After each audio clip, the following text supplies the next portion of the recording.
আয়নায় রাজু দেখে যাত্রীটির প্রতিচ্ছবি নেই। বাসের বাতি কেঁপে উঠল।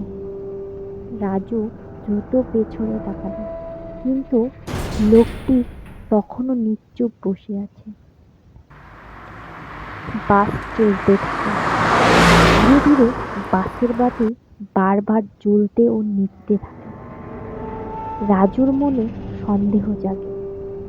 সে পেছনে তাকাতেই যাত্রীর চোখের ভেতর গভীর অন্ধকার দেখতে পায়।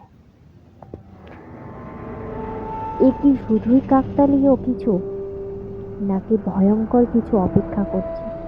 দেখার জন্য পরের পর্ব মিস করো না। আর ভূতের গল্প শুনতে যদি তোমাদের ভালো লাগে, অবশ্যই লাইক, কমেন্ট ও শেয়ার করে দিও। আর গোস্ট বাংলা স্টোরি চ্যানেলটাকে সাবস্ক্রাইব করো।